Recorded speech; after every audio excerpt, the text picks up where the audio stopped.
Kay Burley show. What's your biggest issue, problem, as Foreign Secretary? Our national interest for our citizens, like Nazanin.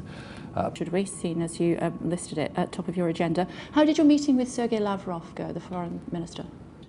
They did it, and I think one of the reasons that they did it, incidentally, is that the last time I said to him that countries like Russia and Britain need to be The peace between our two countries.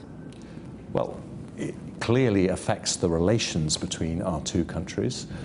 We'll find the price is too high. To what extent do our security services have to accept some responsibility for what happened, given that these two men, we knew that at least one of them was a GRU agent, he was honoured, decorated by Putin himself, and yet they got visas? Well, we all think that it's unlikely that a great deal happens in Russia without the nod coming from around the world. We saw as a response to that what President Putin did. He basically said, he paraded these two guys on the telly. He said that they were tourists and there was absolutely nothing to worry about, didn't know what we were talking about. The way to impact on Russia and on President Putin, some might say, is through financial sanctions.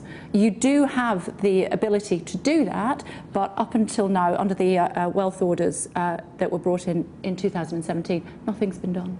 Well, that's, I think, unfair. I mean, we have to follow due process in this country. That is one of the things that we're proud of. Things looked as though they were going to be, that were going in the right direction. You tweeted about the furlough, that she was out for 72 hours, and that she was on her way home. She isn't. We don't know what went wrong. One thing that might have gone wrong was that British Airways cancelled its direct flights to Tehran on the very same day that she was released. The Iranian will not let it rest. You know, Nazanin and her husband are not going to let it rest. They are the flag carrier for the United Kingdom, and we know that the authorities do not want to lose face in Iran, and they lost face in Iran when British Airways cancelled. Have to share the same values as our allies. What values do we share with Saudi Arabia? And we have to accept our level of responsibility for this humanitarian disaster that's happening at the moment in the Yemen. And we have to accept our level of responsibility for this humanitarian disaster that's happening at the moment in the Yemen. The red line for us, what's happening in Yemen. What about, you talked about women in Saudi Arabia.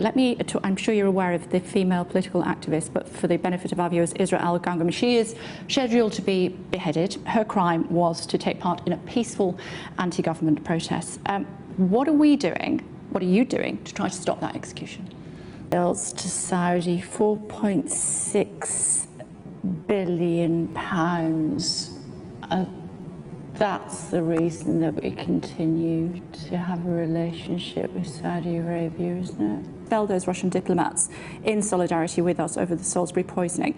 The Washington Post says that the president was furious, felt misled, and a lot of curse words were used.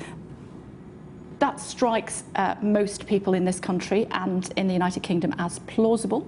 So it does look as though we didn't necessarily have the support from the president that we were expecting it, and it's the people that work with him and for him that you have to do business with. Just the interpreters with Putin, didn't he, during the Helsinki summit? I mean, what was happening at the Foreign Office when that was going on? You must have all been biting your fingernails, wondering what on earth they might have been talking about. Move on to Brexit, if I may.